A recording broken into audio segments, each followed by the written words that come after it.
सावन मास में नाग पंचमी का त्योहार मनाया जाता है। तो आइए सुनते हैं नाग पंचमी की व्रत कथा। प्राचीन काल में किसी नगर में एक सेठ जी रहते थे। उनके 7 पुत्र थे और सातों शादीशुदा थे। सातों पुत्रों की बहुओं में सबसे छोटी बहू सबसे ज्यादा विदुषी, सुशील और संस्कारी थी। एक दिन सबसे बड़ी बहू ने सभी देवरानियों से कहा कि आज घर को लीपने के लिए पीली मिट्टी लेकर आते हैं। सभी बहुएं डलिया और खुरपी लेकर मिट्टी लेने चली गई। जब बहुएं मिट्टी खोदने लगी तब वहाँ एक सांप निकला। बड़ी बहू उस सर्प को खुरपी से मारने लगी तो छोटी बहू बोली, मत मारो इसे, ये बेचारा तो निरपराध है। यह सुनकर बड़ी बहू ने सर्प को नहीं मारा। तब सर्प एक और जाकर बैठ गया। छोटी बहू ने सर्प से कहा, आप यहाँ से जाना मत, मैं अभी आती हूँ। ऐसा कहकर छोटी बहू सर्प के लिए दूध लेने चली गई। घर पहुंचकर वो अपने कामों में लग गई और सर्प को किया वादा भूल गई। अगले दिन जैसे ही उसे ये बात याद आई तब वे दूध लेकर वहाँ पहुँची। तब उसने देखा सर्प तो वही बैठा है। सर्प को देखकर वो बोली, भैया मुझे माफ कर दो, मैं अपने कार्य में लगकर आपसे किया वादा भूल गई। तब सर्प बोला, मुझसे झूठ बोलने के लिए मैं अभी तुझे डस लेता, लेकिन तूने मुझे भैया कहा है, इसलिए मैं तुझे छोड़ रहा हूँ और आज से तू मेरी बहन हुई। तुझे जो चाहिए मांग ले। छोटी बहू बोली, भैया मेरा कोई नहीं है, मुझे एक भाई मिल गया, मुझे और कुछ नहीं चाहिए। बस जब भी मैं अपने भाई को पुकारूं तुम चले आना। कुछ दिनों बाद सावन के महीने में सेठ जी की सभी बहुएं अपने अपने पीहर जाने लगी और छोटी बहू से बोली, तेरा तो कोई पीहर नहीं है, तू कहाँ जाएगी? यह सुनकर छोटी बहू बहुत रोई। तभी वह सर्प एक मनुष्य का रूप धारण करके उसके घर आया और बोला, मेरी बहन को भेज दो। तब सबने कहा, इसका तो कोई भाई नहीं है। तो वह बोला, मैं दूर के रिश्ते का भाई लगता हूँ। इस तरह विश्वास दिलाने पर घर के लोगों ने छोटी बहू को उसके साथ भेज दिया। रास्ते में उसने छोटी बहू को बताया, बहन मैं तुम्हारा भाई सर्प हूँ और तुम्हें अपने साथ अपने घर नागलोक ले जाने आया हूँ। तुम डरना मत, तुम मेरी पूंछ पकड़ लो। छोटी बहू ने सर्प के कहे अनुसार किया।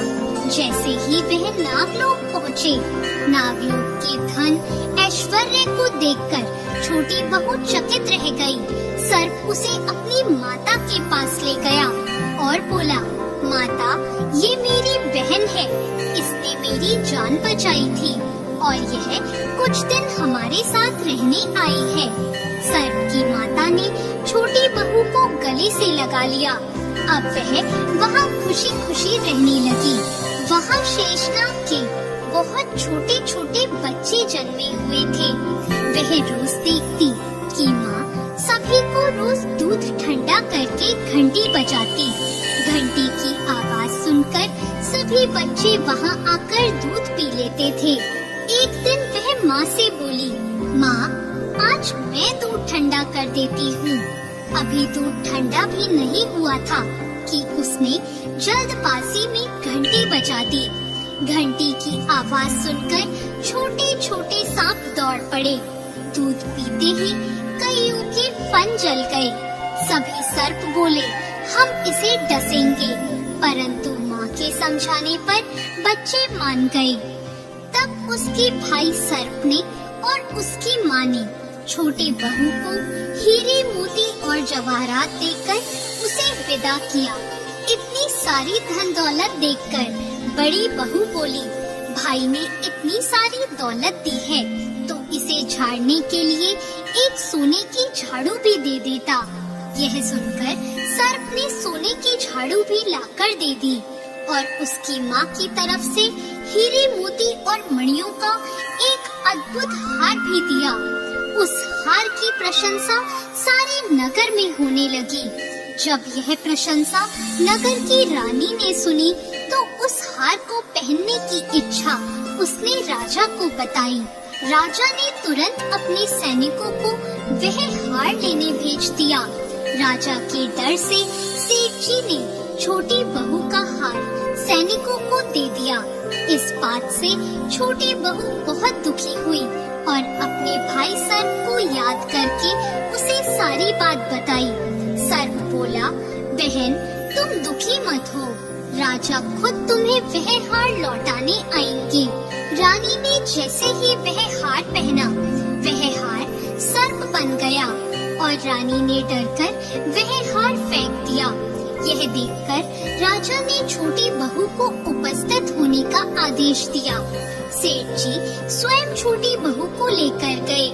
राजा ने छोटी बहू से पूछा, तूने क्या काला जादू किया है? छोटी बहू बोली, राजन मुझे क्षमा कीजिए, यह हार ऐसा ही है। ये हार मुझे मेरे भाई ने दिया है। इतनी देर में वह नाग वहाँ प्रकट हो गया।